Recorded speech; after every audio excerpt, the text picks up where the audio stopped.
parece que nos hubiésemos puesto de acuerdo, pero no.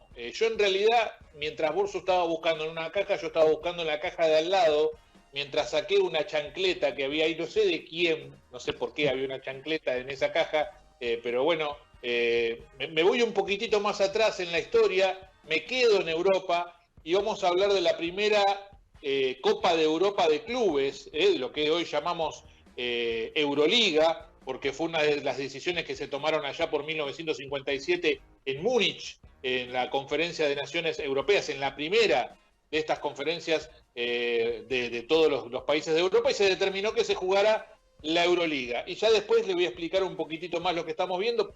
No se consiguen muchas imágenes de la época, pero se jugó esa primera edición de la Copa de Europa el 22 de febrero de 1958. El día, no específicamente el día del nacimiento de mi hija, pero el 22 de febrero, pero de 1958, el equipo de Bélgica, el Royal Anderlecht, y el equipo de Luxemburgo, Etzela Ettelbruck, se jugó en Bruselas el primer partido y accedieron a los cuartos de final el AS Riga, el equipo de Letonia, en ese momento era de la Unión Soviética, para jugar contra el Legia, contra el equipo de Polonia, el Real Madrid ante el Anderlecht, el Academic Sofía de Bulgaria ante el Bucarest de Rumania y el Honvéd de Hungría ante el Milano de Italia. Recién hablaba Borsu del Milano. El Milano lo tenemos que remontar a 1958, donde jugó la primera edición de la Copa de Europa todavía.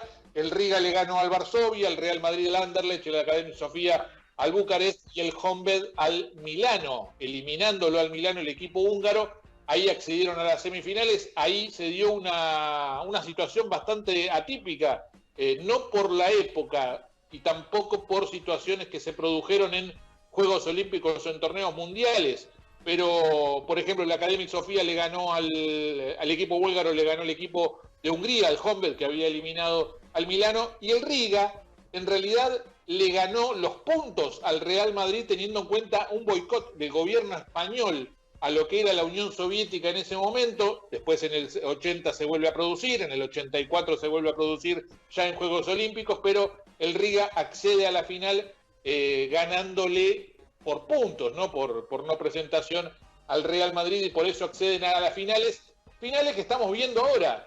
Y si ustedes vieron y detallaron, es en una cancha de fútbol donde se jugó esos partidos, tanto el partido de ida como el partido de vuelta. El partido de ida fue el 6 de julio de 1958 ante 17.000 espectadores, estamos hablando de 1958, en el estadio del Daugava de Riga. Ahí ganó el Riga, el equipo local, 86-81 al Sofía. Este equipo de Riga que estaba dirigido en ese momento por el gran Alexander Gomelski. Hoy el título de mejor entrenador de la Euroliga lleva su nombre, un técnico que ganó y mucho en la Euroliga. Y su pivot convirtió 32 puntos y 13 rebotes. Hablamos de Janis Krumins, el letón, que todavía era la Unión Soviética. Y vamos a jugar un poquito y les pregunto, ¿cuánto medía un pivot de la época? Un pivot de 1958, estamos hablando de Krumins. ¿Cuánto estiman ustedes que medía? Un lungo 1,89 m. Yo me estiro un poco más, yo voy por 1,94 m. Bueno, los voy a sorprender de acá a Letonia. 2,20 m medía Krumins, que lidiaba con él el jugador búlgaro que se llamaba Víctor Radev, que medía 1,96 m. La cantidad de sopapos en la cintura que le debe haber pegado, pero bueno, claramente dominador, 32 puntos, 13 rebotes en el partido de ida, y lo de Radev no fue malo, porque de alguna manera del otro lado se las ingeniaba, porque le terminó metiendo 29 puntos al lungo de Letonia. En el partido de vuelta también fue victoria del Riga ante 17.300 personas, también en estadio de fútbol. Dice que se complicaba un poco el tema de las maderas puestas encima del césped de la cancha. Se ve que en esa época todavía no estaba muy acomodada la situación, pero decididamente imágenes, no desarrolladas.